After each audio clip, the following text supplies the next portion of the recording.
They're all in the aisle. So if you will, when you ask your question, get ready for a question, but please kind of not try to curtail it to yourself. They're not going to give diagnoses here. 1 year we learned, someone brought their labs up. We're not doing that today. But there's a lot of local resources you can get that from. So with that being said, I picked 2 questions. Concerns with overeating proteins. Is it a thing to overeat on proteins? Dr. Lyons, we'll start with you.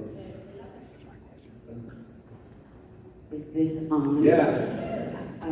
Okay, I won't talk about what we're saying backstage, but overeating protein is probably one of the most common questions, and there is no data to support how much is too much, which is really fascinating. Most of you will never overeat protein. You could double the RDA, eat a gram per pound ideal body weight. You could even potentially go over that, and there would be no downside.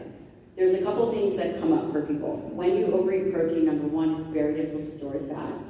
When you eat protein, it creates input into the skeletal muscle that actually increases the amount of energy you're burning, which is really fascinating. And I didn't get an opportunity to touch on that, but that's why I often talk about these discrete meals.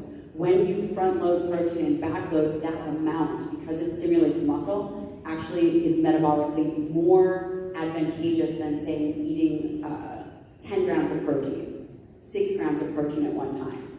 The other benefit for dietary protein is it increases satiation, which is really important. And again, you're going through a lot of protein turnover above and beyond skeletal muscle. All your organs turn over, and they require these amino acids. So to answer your question, Jay, you cannot actually overeat protein. There isn't evidence to suggest that. In fact, the evidence would suggest the higher your protein in your diet, the better your body composition, the lower your blood sugar will be. Metabolic profiles improve. Of course, with carbohydrate restriction, you couldn't add protein on an already heavy carbohydrate diet. Great answer. As a layperson, I hear this in the hallway, and that's what people are discussing. How much is too much? Anybody else want to? Yeah, when you look at the studies, if the excess amount of calories only comes from protein, that group actually loses more weight than the other group when the calories are only from protein. So when I talk to my patients, I really educate them that carbs and fat are your energy calories, and I don't think of protein as energy calories, but you cannot overeat energy. So you cannot overeat carbs or fat, especially both. But protein, I mean, you've heard Dr. Lyons speak, there's an absolute minimum threshold and an advantage to eating higher protein. I've got a slightly different perspective, and it starts with you as an individual, because if you look, thank God Nebraska is an open carry state. Because the others on this side, crazy, this is not a gun. So, for instance, in terms of who you are, my protein requirements are vastly different. I don't exercise a huge amount. I'm more considered to be physically active. So the triage of my body toward muscle is not nearly what, I mean, if I did what Kristen did, I'd need a defibrillator. So it really depends on where you triage. And I think the misnomer is that protein is for muscles. It isn't. Your protein turnover in your body is massive in terms of what fibroblasts are doing, reconstructing, turning over the structure of your organs, of your blood vessels. Every organ has this protein infrastructure. So the importance is knowing exactly who you are as an individual and what your protein needs are. Also, if you don't burn that protein as a caloric source, the excess protein can become problematic as well. And we measure that. So what I tell people is, I don't know how much protein you need. But once I talk to you as an individual, I can figure that out a little bit. And then the most important thing is to do blood work, where we look at BUN, we look at creatinine, we look at uric acid, and it can tell me what your protein turnover is. The other important thing is the source of your protein. Protein is 21 amino acids or 20 amino acids. The only place you get that from is meat. So if you're drinking protein shakes and protein powders, that's just a sugar shake. So it's very important to understand what you mean by protein, and also a large part of the protein is protected by fat. So if you're eating a decent amount of protein with fat, that fat protects the protein. Your liver, under the influence of insulin, will turn that into other proteins. The globulin, the protein, the albumin, that's not protein. That is a complex of amino acids that get shipped conveniently out in the bloodstream. They're carrier molecules. They also go to organs where your fibroblasts are working. So the muscles, for someone like myself, are a fraction of the protein I need. And I think the body won't allow you to overeat protein to a point that it causes harm. But even my athletes, when I see them pounding down the protein, especially if their fat is low, we see their triglycerides going up. We even see their A1C going up. Mike talk later on, we'll discuss that a little bit, depending on your genetics. And so there is a threshold. And I think that it's all a bell curve. So you can overdo it, you can also underdo it. And it's important to understand where you are as a unique individual and have someone who practices metabolic health be able to understand those metrics for you and tell you, are you eating too much, are you eating too little, and what is your fat requirement? So it has to be individualized.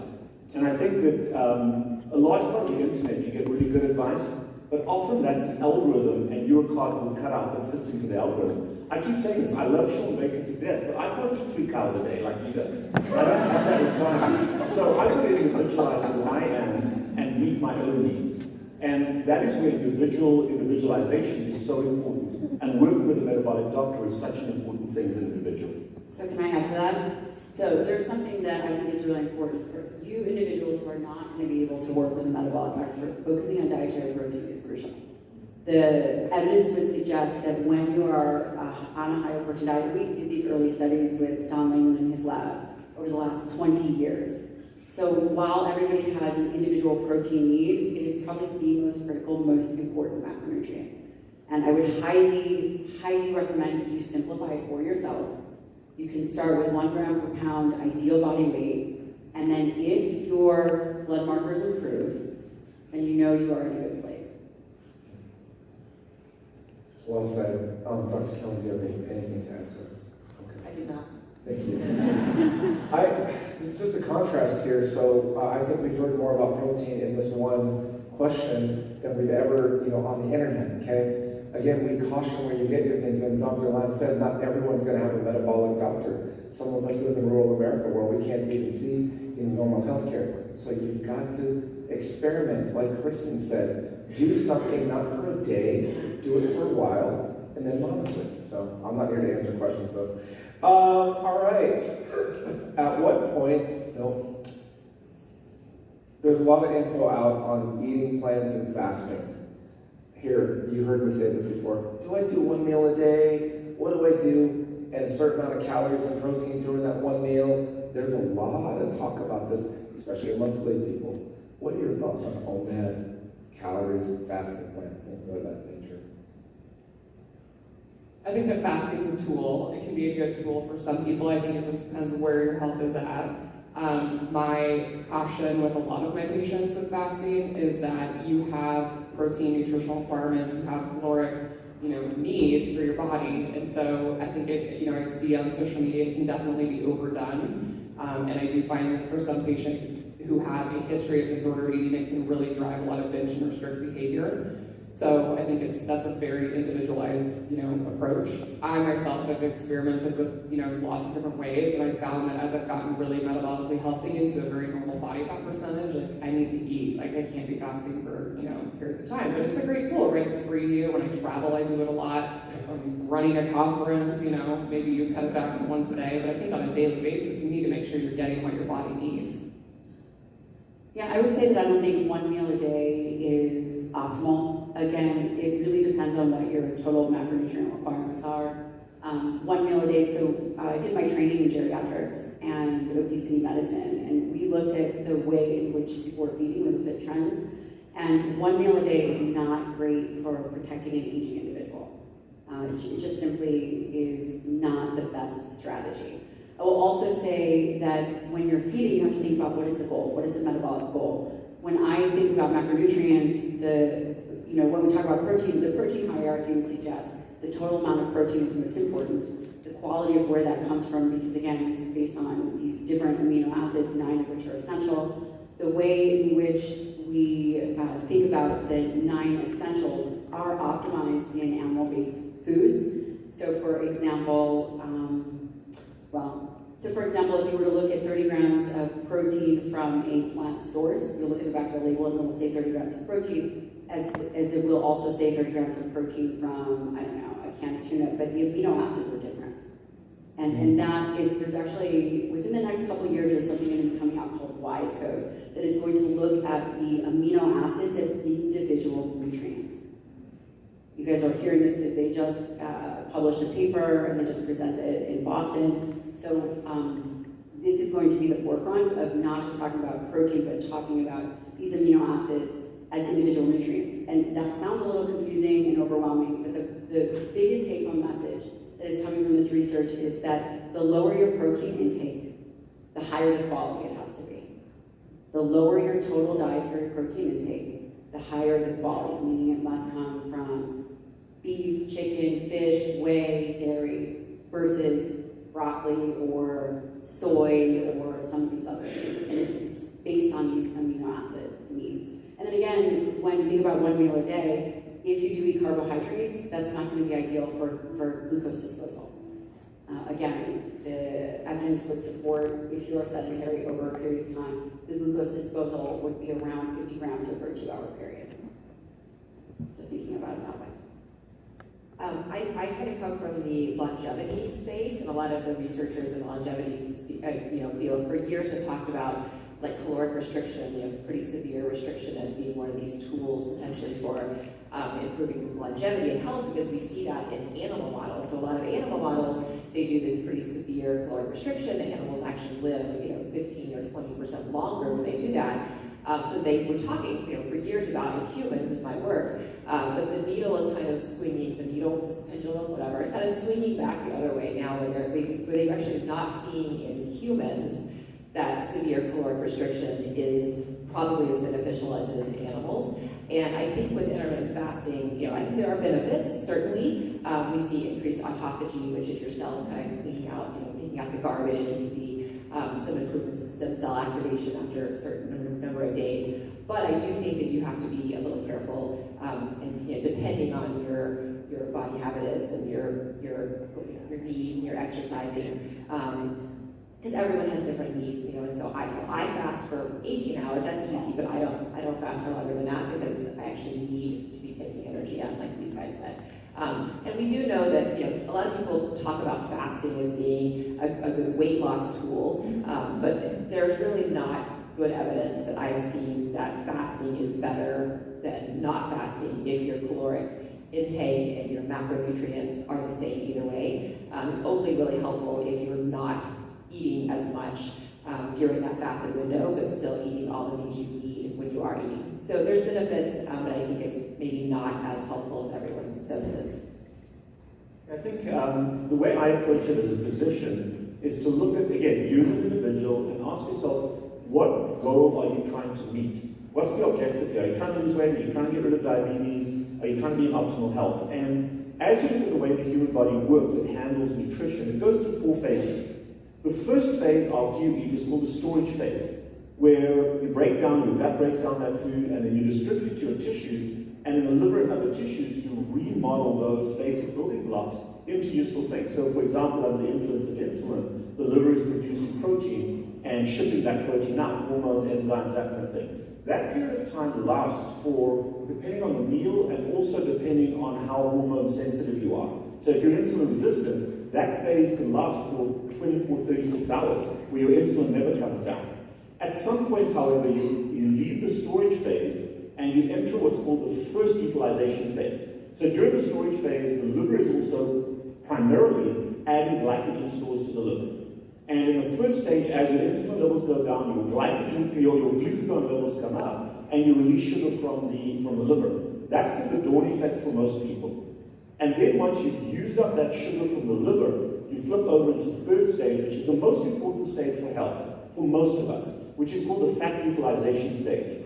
And during that stage, you are using fat from your own fat cells. You're breaking down tissue for protein, but not muscle. Not usable, user-friendly, but it's part of your autophagy. So your autophagy ramps up. You are using that and recycling that protein. So remember, the majority of protein that we use every day is inside of us. It doesn't come from our face. We're just topping up. And so during that utilization phase, which varies for different periods of people, for different people, how soon you get into fat utilization and how long you stay there is different for me than it is for the ladies on the stage. But during that fat utilization phase, that's where autophagy happens. That's where your stem cells are making new tissue, repairing tissue, and breaking old tissue down. And that becomes your source of nutrients And for someone like myself, that lasts from about 18 hours to about 48 hours. And it's measurable, you can measure that in your blood work. Then the fourth phase is the bad phase. That's called the starvation phase.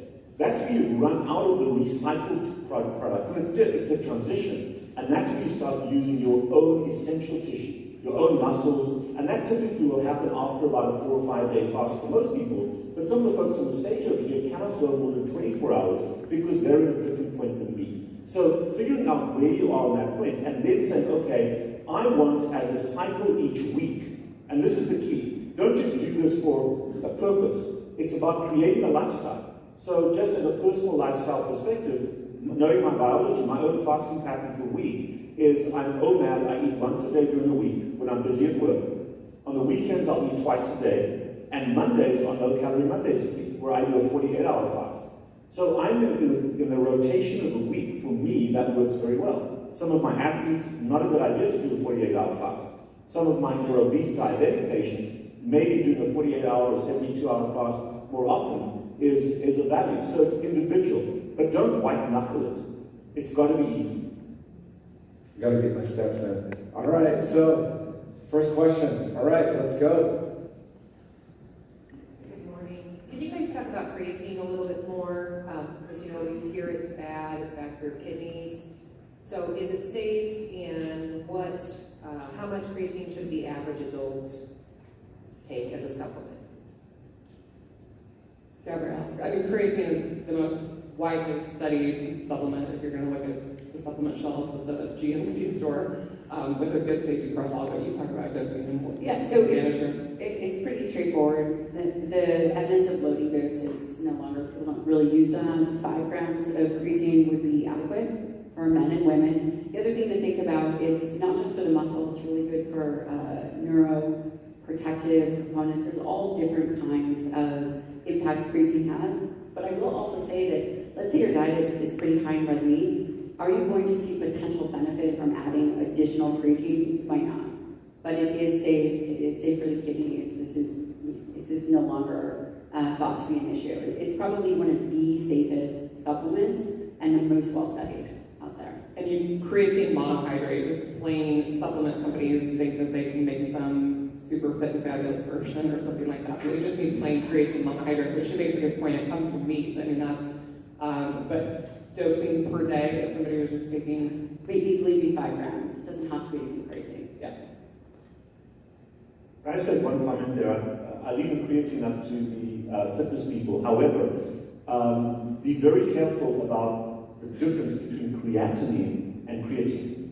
Creatinine you can measure in your blood, but that's a waste product. That is different than creatine. So think of creatine as a nugget of energy that goes to your muscles, goes to your tissues, not just the muscles, and gets spent. And when it's spent, the wrapper is creatine that's got to be eliminated by your kidneys. So just make that distinction. They sound very similar, but one is the before product, the other one is the after product. Make sure you understand that.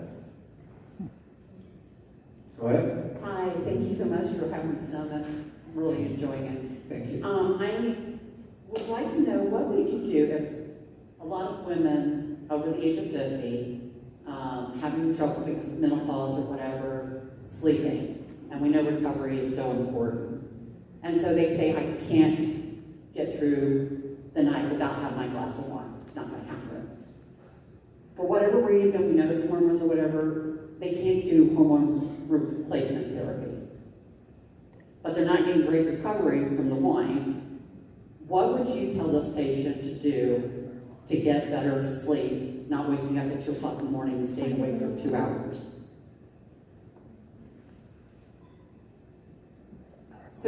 So they're drinking wine to get to sleep? They can't sleep, so Yeah.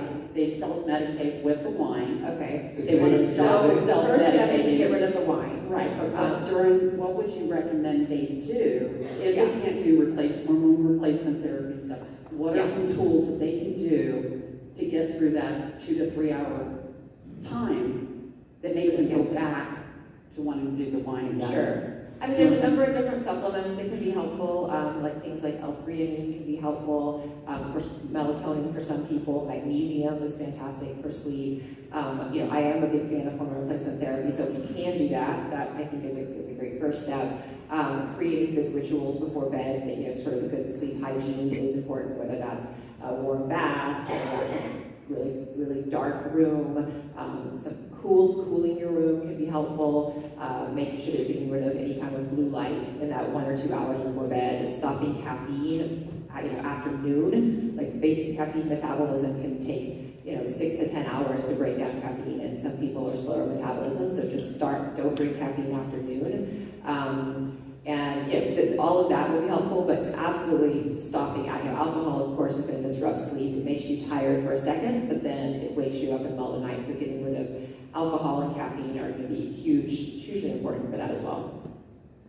Yeah, I agree with that. Sleep hygiene is number one. The alcohol actually hurts sleep architecture, so that's the very first thing to work with somebody in getting rid of the alcohol. People think that it helps them fall asleep, but it actually makes you have really poor quality sleep. Really thinking about your circadian rhythm. Are you getting sunlight in the morning? Are you getting it during the day? Are you preparing your body during the day for a restful night's sleep? When it comes to hormone replacement therapy, there are some patients who can't take estrogen that can still take progesterone, oral micronized progesterone, and that can be a really effective thing for perimenopausal and menopausal insomnia.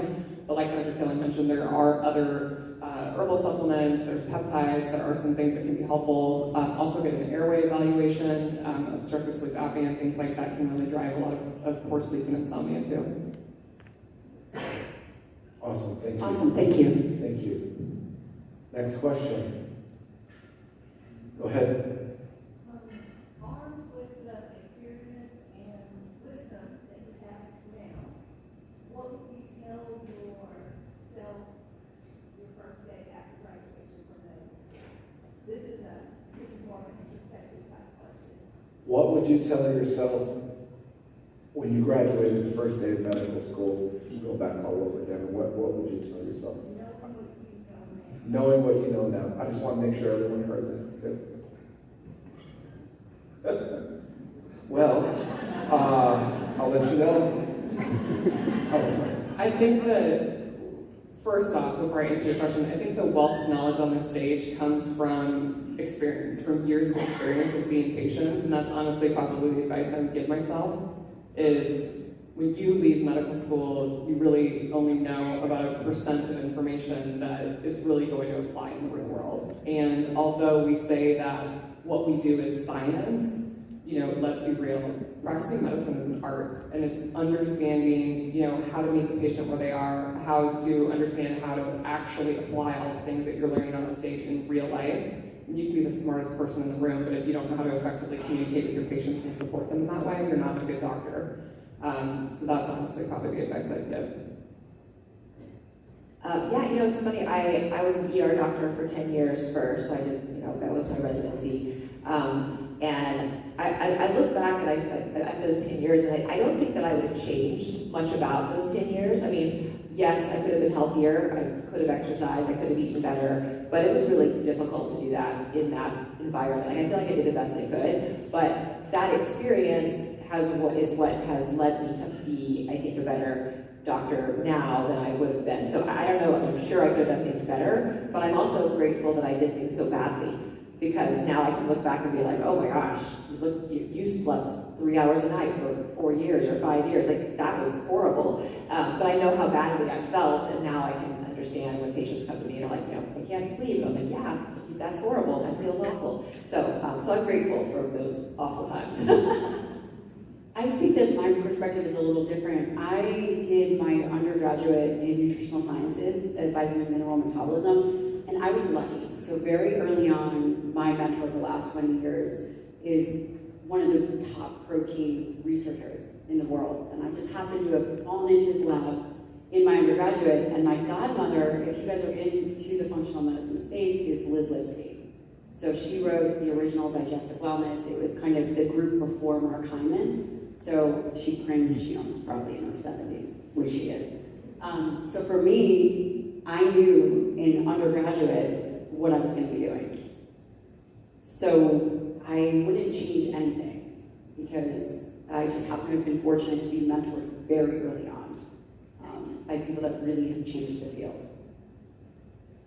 I think it's not so much what I would do differently, but what have I learned about healthcare as a system. And I think the most important person on the stage right now in terms of answering that question is Jade. Because what Jade does is he speaks about community, he speaks about humanity, he speaks about connecting with each other. More and more what's happened with healthcare is it's become transactional. It's become a business that is about transactions. And we physicians are heavily indoctrinated to be transactional in the way we handle our patients. We meet best practice guidelines, we meet certain metrics. You know, it's more important the time it takes for me to do an endoscopy, to do surgery, than how good my surgery was. Because I can measure it on time in, time to the endpoint, and time back up. Those are the metrics that we're using, and they're transactional. So I've made a personal choice to follow Jade's model, and that is to be more in communication with my patients. I don't do 10-minute visits. I do half an hour and 1 hour visits. So I get to know my patients as an individual. You'll hear me speak about that. But that's a choice I've had to make. And I'm hurting because of that financially. I could make a hell of a lot more money as a guy who's in the operating room all the time. I've chosen to get out. But also, from an ethical and a humanistic perspective, I enjoy my relationships with my patients a lot. So it's not about the science as much.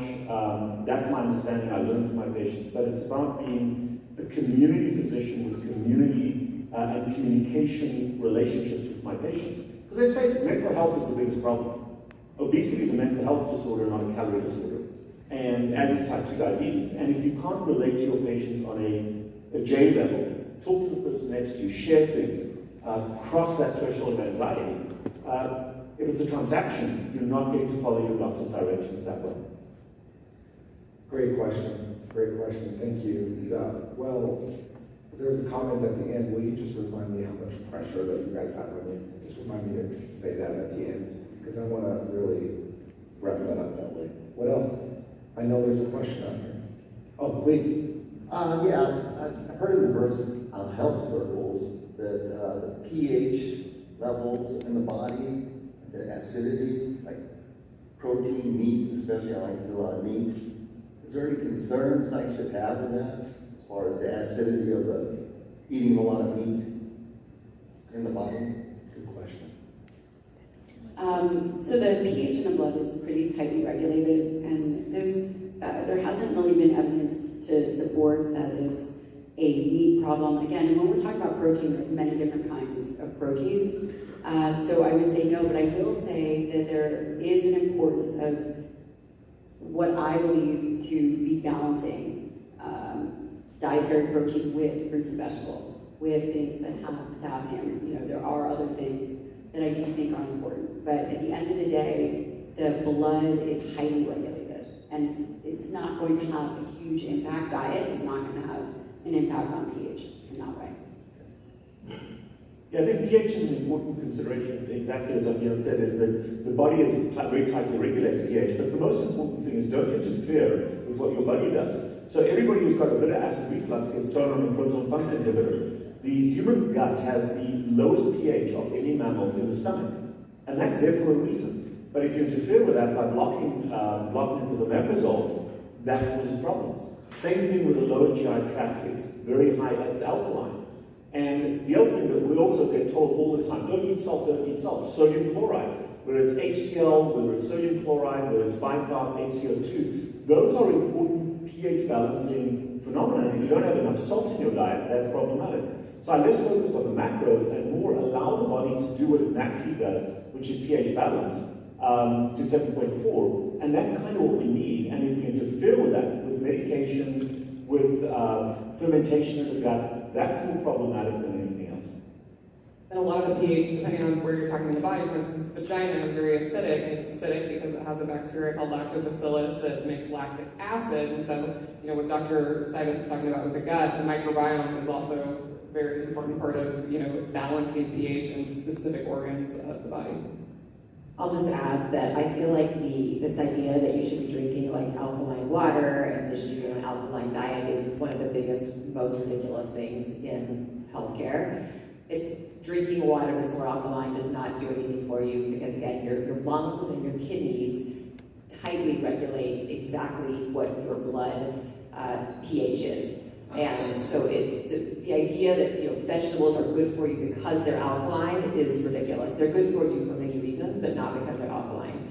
And the same thing, meat is not bad for you or good for you because it's acidic. So basically, the whole alkaline diet world is absurd, if you ask me. And also, as he was saying, is that actually alkaline water, I've looked at the data, and alkaline water changes the pH, which is not a good thing. You don't want the pH of the stomach to not be able to do the things that it needs to do. You don't want your stomach alkaline. I love that because, you know, as going into a gas station to grab a water, you know, us people here who just like, oh, alkaline, it's so crazy at what we think. I appreciate you debunking those. Wait, and that goes back to, remember I told you that there's, one of the reasons that there's this chaos machine is because commodities is under USDA, Yes. and then FTC, FDA, so they can make these claims. Do you see where this gets confusing? Yeah. No one can stop them. I love it. That right there was a price of admission. Yes, please. Oh, sorry, Brenda. Go ahead. You first. Go ahead. My question is, I promise, Brenda. if somebody's on disability, so they are not making a lot of money, you're on Medicare and Medicaid, I know you guys, it's hard for them to pay you, and they pay very little. My problem is I'm trying to find doctors that are in your guys' thinking, but I can't afford doctors in that thinking field. So does everyone hear this? How do I find a doctor who is like you? First of all, it's hard to find doctors like you, period. How do I find doctors like you if I have access, if I have low income or limited resources? And we'll keep this, whoever wants to word answer. Yeah, I mean, access to care is a huge issue in our, country, especially in more rural populations, specific parts of Nebraska, but even in big urban populations. It's an unfortunate part of the way that our healthcare system is structured that, payers and like what Dr. Saitis is saying, people are watching metrics, we need to see more patients, we need to see them in 10-minute visits. I know, OBGYNs that are triple booked in 5-minute return OB visits, and you're seeing less patients. If you, start spreading those visits out, then you're not billing as much, and then you can't keep your doors open and pay your nurses. So unfortunately, medicine has become a business, and that, doesn't always translate to good patient care. So, if you're in a situation, the specific questions like Medicare, Medicaid, sometimes practices don't accept these patients because of the business of medicine, but there are practitioners out there that see these patients, and sometimes you just have to be your own best advocate and just keep looking. But a lot of good doctors have left medicine for this reason and gone to more cash pay models, and I know it's frustrating for patients that have insurance, but like I said, the people up here, sometimes it's years of experience is what you're paying for, and sometimes you just have to figure out how to afford what you deserve. So I think that there are a couple potential solutions to this. Number one, finding providers that you trust, and then a lot of, I know all of us put a ton of free content out there to educate you, to make protocols available, and that's one way is to think about, okay, so what is the free content? That's number one. Number two, there are telemedicine clinics. There are, it's a great place to start that kind of think the way that we're thinking. How you would potentially find that would be looking at, I think, the low carb diet doctor website. Also, Amy, what is that company that you were talking about? Joy and Blokes do telemedicine. And you do have to pay for it, but it's not as expensive as And there's Live Health, there's all kinds of, and listen, the truth is, you're not going to get the same potential quality as you're going to be with a provider one-on-one in that way, face-to-face, but I do think that there is a lot of options. And then the other thing that I would say is do all the things, and this is for everybody here, so do all the things that you know are right, and potentially apply for a scholarship, or maybe find a provider that you really connect with, write something up, show that you're willing to put in the effort, potentially even offer a skill that you have.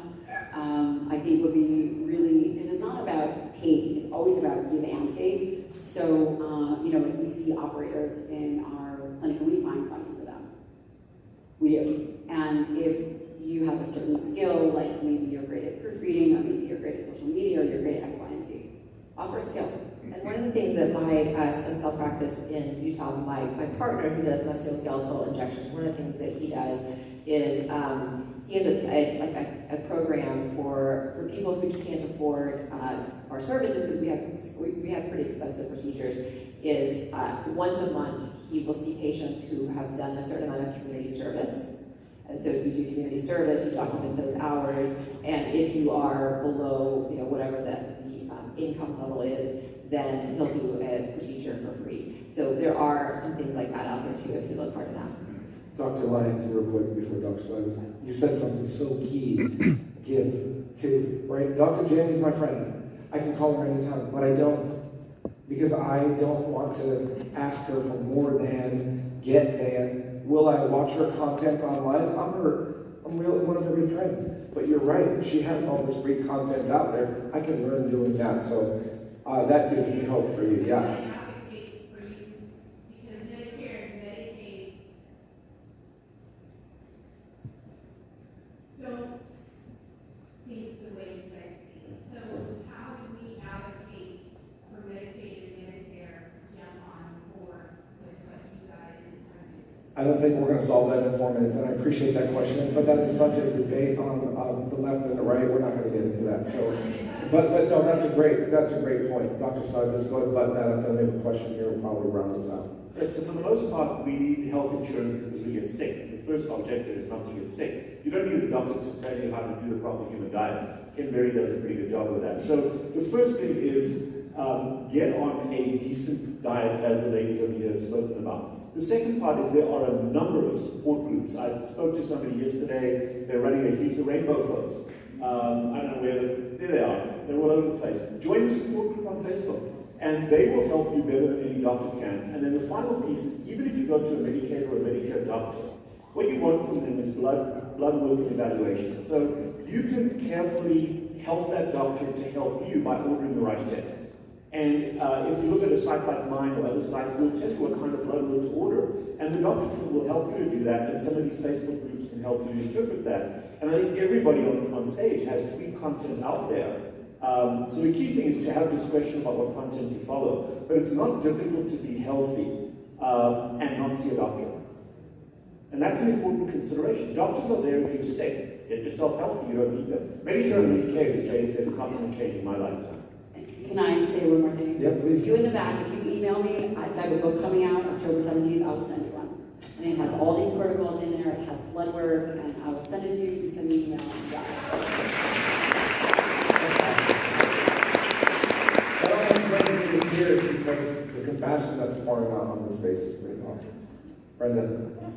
So I help a lot of people with weight loss, and as part of our protocol, we reject labs. So we start with like hemoglobin A1C and the CMP, look at the liver enzymes and everything. And so after 3 months, we've been drawing labs, and some of them, their ALT is like very elevated, and then it causes more panic, and they're like, what is going on? Because their hemoglobin A1C is improving, their muscle, their body composition has improved, and is it like, do you guys use binders or anything? Is it just the liver, like working overtime? I had a gal that she's 25 and she lost 23% of her body fat. Her ALT went from 26 to 352 in 3 months, or like 4 months.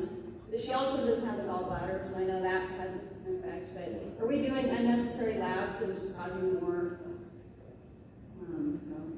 concern? The first comment that you made, and I've heard it a few times today, stop thinking about gallbladder. Throw the gallbladder in a bucket. Most of us are 9% me, but the gallbladder doesn't affect what the liver does. The gallbladder is just a little storage place where you store bile and it squirts bile out when you eat fat. If there's a problem with bile production from the liver, you're dead. Or you're yellow and you're green and you're getting a liver transplant. Throw all that bullshit, there's my word, in the garbage about the gallbladder, okay? Please. And if you study, I lost my gallbladder and now I've got to do something, your gallbladder's been broken for a decade before it was taken out anyway. ALT, alanine transferase, is AST and ALT are two enzymes in the liver that break protein down. And aspartate and alanine are the two commonest energy-related proteins. So you've got to understand the physiology. And when they go up, they are being released. When they go up in your blood, they're being released from the liver because those liver cells are being damaged. There's a certain rate of release, and on average, we look for, in a healthy person, AST and ALT to be 10 to 15, maybe up to 20. We also look at alphas, we look at GGT, which are markers of liver injury.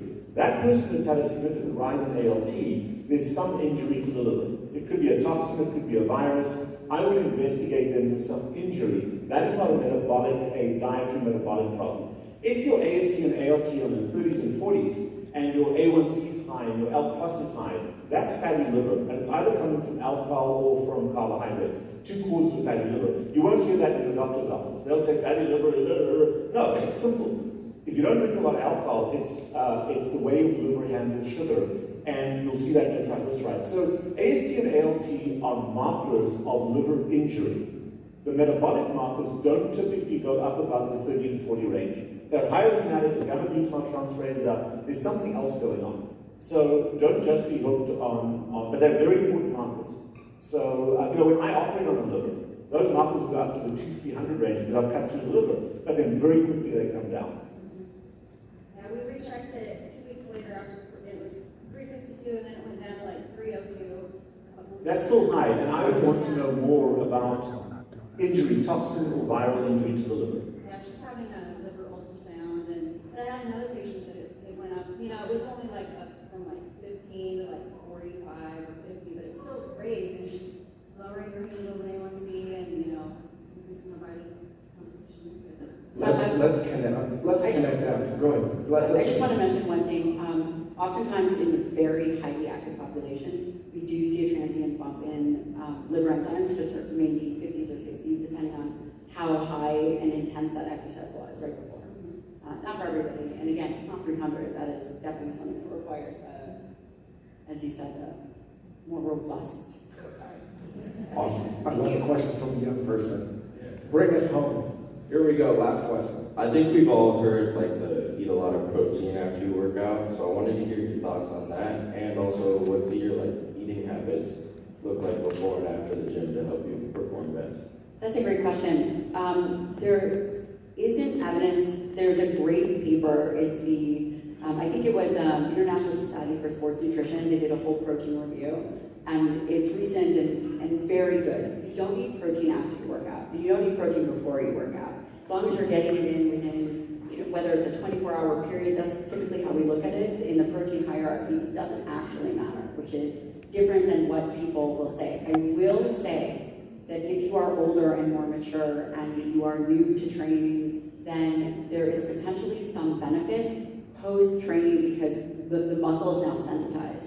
There's increased blood flow. It is sensitized to take up nutrients. So for individuals who are listening to protein and you are, say, maybe postmenopausal in your 50s or 60s, you have something called anabolic resistance, which means that the muscle is a little less efficient at sensing dietary protein. You can overcome this aging effect on skeletal muscle by having a protein bolus, whether it's 30 grams, it would probably be adequate of high quality protein for an older individual. But for someone who is younger, it doesn't matter. 24 hours, it's the whole dietary protein within that scope of a day. So just lift weights and eat meat. Yes. Anybody else any final thoughts on that last question? Okay, here's what I'll say.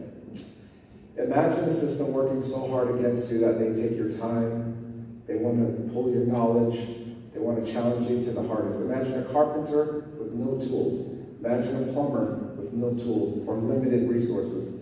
These doctors up here, specifically at this conference, are all not just experts, they're givers.